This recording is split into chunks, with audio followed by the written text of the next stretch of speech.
안녕하십니까, 고비트입니다. 자, 이제 작전을 시작할 때입니다. 지난 영상에서 비트는 이전 사이클과 그 기간이 똑같이 움직이고 있다는 분석을 하면서 이렇게 199일이 후 43일이 되는 날 고점을 찍고 19일의 조정 기간을 가진 뒤 77일 동안 상승을 할 테니 롱을 진입하여 수익을 내자 하였습니다. 그리고 그 상승의 시작 날짜가 1월 5일 내일 모레 일요일이라 하였죠. 자, 이제 작전을 시작할 때입니다. 일봉 차트를 보면서 그 작전 포인트를 분석합니다. 일봉 차트에서 어제의 상승으로 상승이 시작된 거 아니냐는 생각이 많으실 겁니다. 아직 본격적인 상승을 위한 그 시동은 걸렸습니다만 지금은 주차장을 빠져나오는 중이다. 고속도로에서 악셀을 밟기 전까지는 시간이 필요하다입니다. 제가 텔레그램에 새해 인사를 드리고 25년 처음으로 올린 분석은 비트코인 1년봉 분석이었습니다. 아니, 작전 포인트 말해준다면서 웬 1년봉 분석? 다 근거가 있으니 잘 보세요. 자, 1년봉에 반감기가 있던 연도와 상승분을 분석하면요, 자, 이런 V자가 표시가 있는 부분이 반감기가 있던 연도입니다. 2016년, 2020년, 그리고 2024년이죠. 자, 여기서 가장 먼저 보이는 것은 이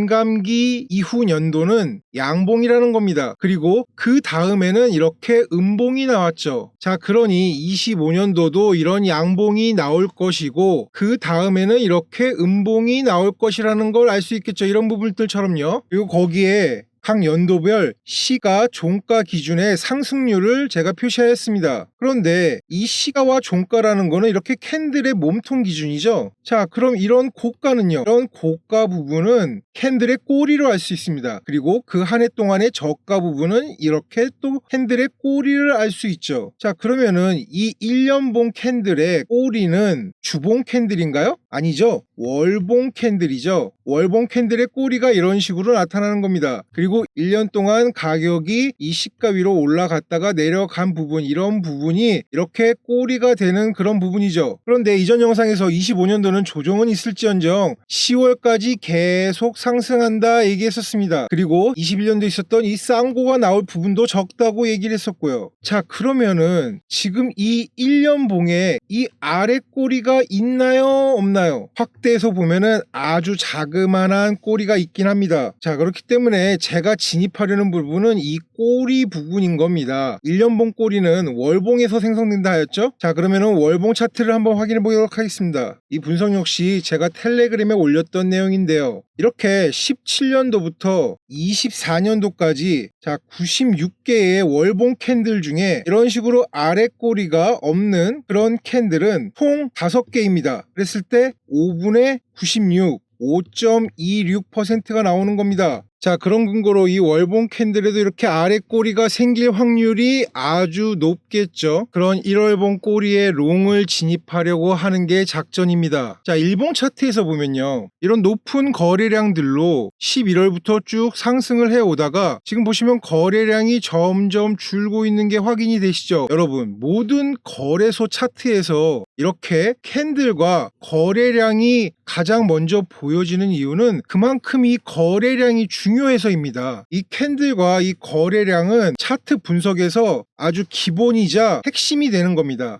자, 이 거래량 막대기, 이 막대기가 도대체 무엇을 의미하나요? 지금 보시는 차트는 일봉 차트니까 이 정도의 거래가 이렇게 하루 동안에 이루어진 거죠. 하루 동안에 매도와 매수가 이루어진 그런 거래량을 나타내는 걸 거래량 지표입니다. 자, 가장 최근에 저점을 나타낸 이 12월 30일 캔들의 거래량은 코인베이스 기준 15.1K입니다. 자, 여러분, 이 K는 1000단위죠. 그리고 그 다음 100만을 나타내는 M단위가 있죠. 자, 그렇기 때문에 이 말은 무슨 말이냐, 12월 30일 오전 9시부터 그 다음날 9시 일본 캔들 마감까지 하루 동안 15,000개의 비트코인의 거래가 언제요? 이날 이루어졌다는 겁니다. 자, 예를 들어 한 사람이 한 개의 BTC만 팔거나 살 수 있다면은 이 말은 15,000 곱하기 2, 즉 32,000명이 비트코인을 사고 팔았다는 이야기인 거죠. 그렇기 때문에 거래는 항상 쌍으로 이루어져서 이런 거래량이 나타난 겁니다. 자, 그리고 그 하루 동안의 거래량은 이 가격대와 이 가격대에서 이루어진 거죠.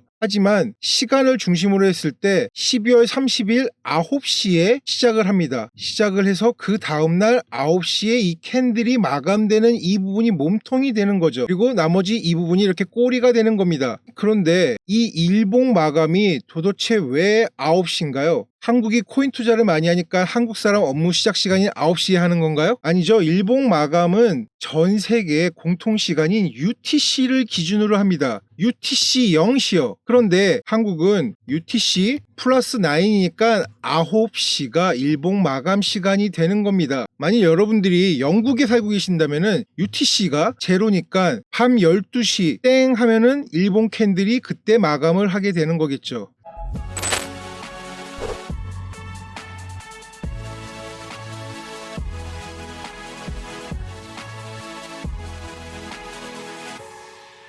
자, 다시 거래량으로 들어와서 어제 이 일본 캔들에서 10.9K 1900개의 비트코인이 거래가 된 겁니다. 근데 도대체 이 1900개가 많은 건지 적은 건지 잘 모르겠죠. 자, 그걸 알 수 있는 부분이 바로 이 거래량 이동 평균선입니다. 거래량 이동 평균선보다 이렇게 높게 있으면은 거래량이 평균 이상, 그리고 이 거래량 이동 평균선보다 이렇게 아래에 있으면은 거래량이 평균 이하라는 부분이죠. 거기에 이렇게 이 캔들 형태와 이 거래량을 같이 체크하는 겁니다. 이게 가장 기본적인 차트 해석입니다. 오케이? 자, 그러면은 최근 일봉 차트에서 거래량이 높은 것과 캔들의 흐름을 파악하면은 이 차트를 보고 나서 차트의 흐름이 파악이 되겠죠. 자, 가격이 상승을 하면서 거래량도 같이 올라갑니다. 자, 그러다 이 고점에서 거래량은 높지만 캔들이 굉장히 짧죠. 이건 제가 뭐라고 그랬죠? 물량을 위에서 계속 던지는데 누군가가 계속 매수를 하는 겁니다. 그렇기 때문에 캔들은 이렇게 짧지만 거래량은 계속 증가를 하는 거죠. 자, 그런 다음에 이런 하락이 나오는 겁니다. 근데 그 하락의 거래량이 그렇게 높지는 않았죠. 자, 그렇기 때문에 이런 약한 반등으로, 약한 거래량으로 다시 상승을 하기 시작하는 겁니다. 자, 그러다가 최근 가장 거래량이 높았던 바로 이 캔들이죠. 이 캔들에서 하루 동안 104K를 찍고 92K를 찍고 하면서 굉장히 많은 거래가 이 범위 안에서 이렇게 많이 이루어진 거죠. 자, 그 다음 이런 약한 거래량으로 이렇게 약한 상승을 합니다. 그리고 그 고점이 108K를 찍고 그 다음날 우르르 하락을 하죠. 자, 그리고 그 하락의 저점에서 나온 이 망치형 캔들, 분명 반등이 나왔지만 이 거래량이 이때와 비교하면은 그렇게 드라마틱하게 높지는 않았죠. 그렇기에 이 캔들에서 이 전체의 하락분을 되돌릴 만한 거래량은 아니었기 때문에 다시 한번 낮은 거래량으로 그 하락을 이어가고 있었던 겁니다. 자, 그리고 크리스마스 이브날 이런 작은 거래량으로 상승, 그리고 크리스마스 날 이런 교수형 캔들, 그 다음 다시 한번 이렇게 하락.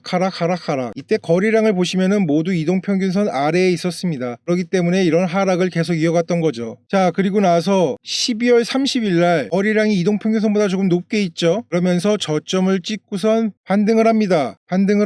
아, 그게 어제까지 이어진 거죠. 그러면은 이게 뭐냐? 지금 이 반등이 이런 전체의 하락분을 되돌릴 만한 그런 반등이 아니겠구나 라는 흐름 파악을 해야 되는 겁니다. 오케이? 자, 이런 아주 기본적인 캔들과 거래량 분석을 한 이후에 패턴, 보조지표 이런 거를 사용하는 거예요. 자, 우리도 그러면은 이 지금 캔들과 거래량 분석이 끝났으니 이제는 패턴과 보조지표를 한번 사용해 보자고요. 제가 오늘 아침에 텔레그램에 올린 내용입니다. 이 차트에 어떤 작도와 어떤 보조지표를 사용했냐면요, 이동평균선, RSI, 그리고 이런 채널을 하나 작도했습니다. 자, 제가 지금부터 하나씩 설명을 드릴게요. 자, 먼저 20, 50 SMA입니다. 이게 뭔가요? 심플 무빙 에버리지. 22평, 52평이 뭐예요? 20개의 캔들을 이은 선이 22평이고 이 50개 캔들의 평균을 이은 선이 이 52동평균선이죠. 지금 22평은 이렇게 하락을 하고 있죠. 그리고 52평은 쭉 우상향을 하다가 그 기울기가 지금 이렇게 줄어들고 있습니다. 거기에 캔들은 이렇게 52평 아래로 내려갔다가 지금 이 52평 위로 올라갈까 말까 하고 있는 그런 형태죠. 자, 그러면은 이런 상승을 하기 위해서는 캔들이 먼저 이 22평 위로 올라와야 되겠죠. 그 전에 52평 위로 확실하게 올라오고요. 그래야 이렇게 쭉 상승을 하겠죠. 그러면서 이 전고점도 돌파를 할 것이고요. 자, 지금 오늘 일본 캔들이 이 지금 22평과 52평 사이에 아주 중요한 위치에 있습니다. 자, 이 캔들이 여기서 상승을 하려고 하다가 22평의 저항을 맞고 깨갱하고 내려가니까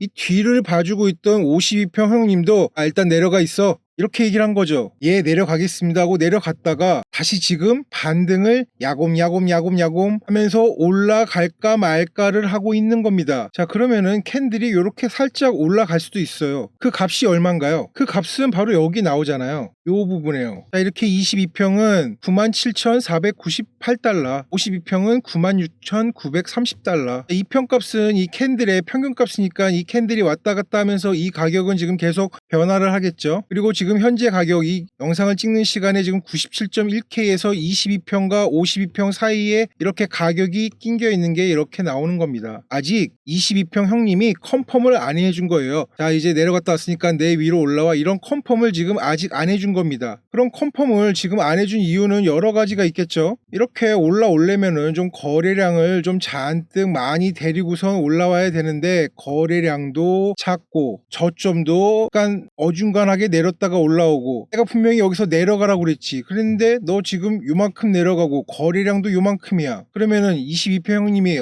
그래 이제 올라와 이렇게 얘기하겠나요? 아직은 조금 좀 부족한 상태라는 얘기입니다. 자, 그런데 제가 말했던 이날 며칠이 좀 지나면은 얘네 둘이 이렇게 만나겠죠. 52평 형님이랑 22평 형님이 이쯤에서 만나는 겁니다. 이 두 형님들이 보통 만나면요 굉장히 큰 일들이 벌어집니다. 왜 큰일이 벌어지냐고요? 52평과 22평이 상의해가지고 캔들을 올릴지 말지를 정하는 그런 변곡점이 되는 거죠. 그렇기 때문에 캔들은 이날쯤에서 눈치를 보다가 올라갈까 말까 하다가 그러다가 결정을 하고 이날쯤에 결정을 하고 이제는 한번 올라갈까, 이런 중요한 변곡점이 되는 거란 말입니다. 이동평균선도 사실 뭐 추세선이랑 비슷합니다. 이렇게 여러 번을 좀 두들기면은 열리겠죠. 지금 2트였습니다. 2트. 3트는 아직 지금 확실치 않죠. 자, 그러기 때문에 지켜보자는 겁니다. 자, 그런데 만일 오늘 금요일 거래량이 조금 많이 나오는 날이니까요. 거래량이 많이 나오면서 22평으로 이렇게 올라갔어요. 그러면은 22평 기울기는 아직 이렇게 우하향인데 올라갔으니까 바로 막 상승하고 전고점 올리나요? 아니죠. 적어도 오늘 하루는 여기서 얌전히 이렇게 있어야 되겠죠. 그리고 나서 좀 며칠이 지나고 아이고 올려주셔서 감사합니다, 이제 슬슬 눈치 보다가 그렇게 하고 상승을 하겠죠. 그럼 이 모습을 보고 있던 22평 형님도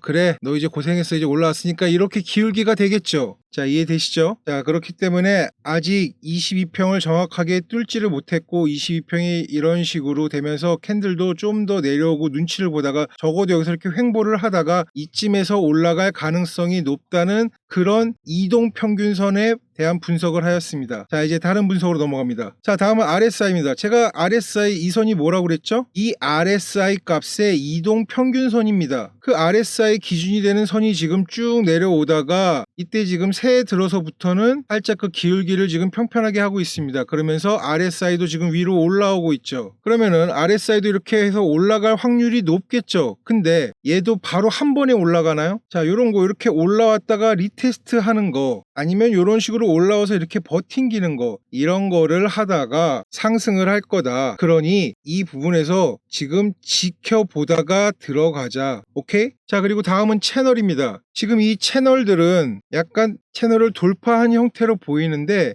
사실은 지금 이 하위 타임 프레임에서 확인을 해보면요, 자, 지금 4시간봉 차트에서 영상을 찍는 지금 이 시간에 채널 안으로 지금 들어올까 말까 하고 있습니다. 그리고 이렇게 4시간봉 차트로 보니 더 명확하게 보이는 부분이 있죠. 자, 바로 이런 박스권이라는 부분입니다. 자, 그럼 지금 이 박스권 아래에서 지금 올라가고 있는데 지금 이 박스의 중심값을 넘겼나요? 네, 중심값을 넘겼습니다. 근데 이 중심값은 이 박스의 중심값이죠. 자, 실질적인 거래량이 동반된 거래가 가장 많이 이루어진 그 중심값은요, 바로 그 값이 POC죠. 이 POC 값을 살펴보면은, 자, 이렇게 지금 이 부분에서 어느 가격대에 거래가 가장 많이 됐는지 확인을 해보니 이 박스의 가격 중심값은 98.6K입니다. 이 값은 그냥 박스의 그냥 가운데 값이지만 실질적으로 거래량들을 따지면서 중심값을 따져보니 그 값은 98.6K란 얘기입니다. 아직 이 가격에는 다다르지 않았죠. 그 이유는 아까도 앞에도 말했듯이 이런 쥐똥만한 거래량으로 올라가려고 하기 있기 때문에 못 가고 있는 겁니다. 자, 그러면은 이 위로 올라가려면은 어떻게 해야 되겠어요? 한 번 더 내려가서 94.7K 그리고 91.5K, 이제 그 아래 이 채널 하단 87K, 적어도 이 부분까지는 내려왔다가 거래량을 빵 띄우면서, 그러면서 이렇게 상승을 해야지 이런 중심값들, 상단값, 고점을 다 넘길 수가 있겠죠. 자, 이런 모든 종합적인 분석을 하는 게, 그런 게 바로 차트 분석입니다. 이런 차트의 흐름을 파악하는 거죠. 거래량, 이동평균선, RSI, 그리고 거기에 채널 작도, 이런 모든 부분들이 다 지금 한 방향으로 올라가긴 올라갈 건데, 지금 너 조금 부족하니까 이쯤에서 이렇게 조금 힘 좀 모아서 거래량 띄우고 그리고 올라가, 이렇게 얘기를 하고 있는 겁니다. 그러면 정말로 조화롭게 네 알겠습니다, 여기서 올라가겠습니다 하고 올라가는 겁니다. 아시겠죠? 자, 결론입니다. 제 관점은 변동 없습니다. 말씀드린 대로 저는 1월 5일까지 롱 포지션을 잡을 겁니다. 그리고 그 포지션을 텔레그램에 공개할 겁니다. 뭐 만일 제가 더 하락한다 하여도, 이 아래까지 하락한다 하여도 쳐 물려도 텔레그램에 공개를 하면서 롱 포지션을 잡겠습니다. 그게 트레이딩이니까요. 그리고 우리는 언제까지요? 쭈루룩 해서 3월 23일까지 달달하게 롱 포지션에 수익을 내는 겁니다. 앞에서 이렇게 설명드린 여러 가지 이유들로 이렇게 지금 이동평균선한테